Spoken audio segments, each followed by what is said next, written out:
Last week, we experienced a few challenges with the new beach shuttle service for the cruise ship passengers here in Dockyard. These passengers were unclear about the transportation options that were available to them and that there was a new dedicated shuttle that could take them directly to the beach. As a result, many passengers chose to take the public buses, which resulted in long lines of passengers for the buses and underutilized shuttles. Regretfully, this caused undue inconvenience and frustration for our visitors and local passengers. Throughout this process, we have been in consultation with our cruise ship partners who support this new initiative. We are apologetic for any inconvenience that was caused. Both REDCO and the Ministry of Tourism Development and Transport collectively addressed the issues that occurred here, and tremendous progress has been made to fix these problems.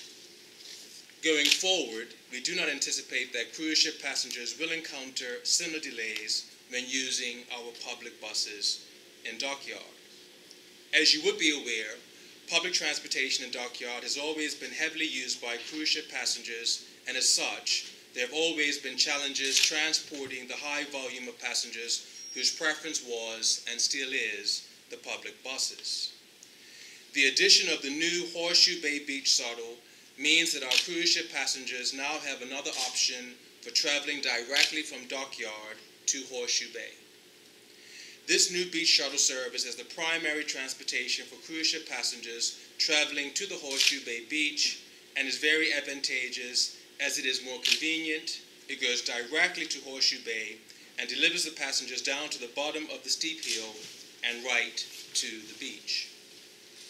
It is faster than the scheduled bus service because it does not make any stops and it has convenient scheduled drop-offs and collection times. The beach shuttle provides approximately 1,000 seats per day, which is more than what the buses were providing and is more than adequate transportation for our cruise ship passengers who want to get to the beach. This transportation option complements the existing bus and taxi services. It does not replace any regular public buses and in fact is intended to have a positive impact on our public transportation system. This beach shuttle service frees up much needed public buses, which will benefit our local passengers who rely on the buses leaving Dockyard. This additional transportation option also ensures that there is adequate lift to meet all of our residents' needs. The situation that occurred last week was an exception rather than the norm, and our ministry is confident that the new service will prove to be very successful. We envisage that the transportation in Dockyard will run a lot smoother going forward as the cruise ship passengers fully understand the various transport options available to them, the pros and cons of each, and what is the best value for their transportation needs. I am grateful to REDCO for their facilitation and coordination at our port and for ensuring that transportation is being administered efficiently. As I said last week, we are all focused on solutions. I want to assure the people of Bermuda and our visitors that this ministry, with the assistance of our partners here at REDCO, has moved forward with on-the-ground measures to correct last week's unfortunate situation. We will continue to monitor the situation, and if adjustments are necessary, we will make them right away.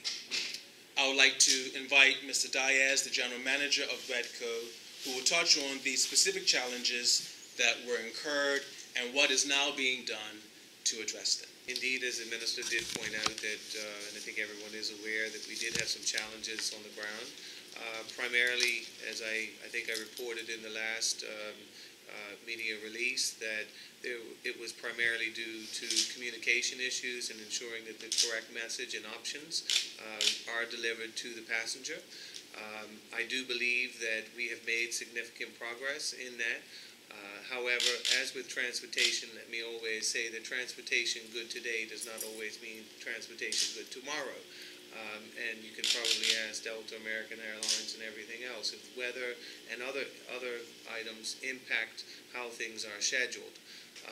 We do, and we are monitoring this daily. We have a team of people on the ground that are making adjustments, and that also is in communication and with the Ministry of Transport to ensure that if there are additional public transportation buses that are needed, that adjustments can be made on the fly. However, as I said, this is not a new phenomenon. In past, we have from time to time experienced different lift issues either at Horseshoe Bay or at Dockyard from time to time. And the ministry previously would work with WEDCO and the other partners to ensure that this is addressed, and we will do so again today. If I can add to that, I think that it is clear that since the One Bermuda Alliance became the government, we made improving transportation here in Dockyard a priority. And I think that everyone would agree, based on what we saw in 2011, 2012, that there has been significant improvement with transporting our cruise ship passengers from Dockyard. Last week, we implemented something new. And whenever you implement something new, there may be confusion in the beginning stages. And we had our challenges. We addressed those challenges right away. And since last week, Wednesday, we have seen an amelioration of those issues. Now, clearly, we have had inclement weather, and as a result of that, we know that that has reduced the lines. But I'm confident that we have identified those challenges. We've come up with the appropriate solutions to address them. I'm very pleased with the work of WEDCO, particularly the chairman, Mr. Ray Charlton, who is here, as well as the general manager, who have been on the job every day to ensure that we attenuate the challenges that occurred last week. So we understand people's concerns because we know that our tourists are very important to us, and we want to make sure that they don't have any inconvenience. But this government has been focused on this since day one. We have had smooth transportation over the past summer. In the beginning of this summer, we had some challenges last week which have been addressed.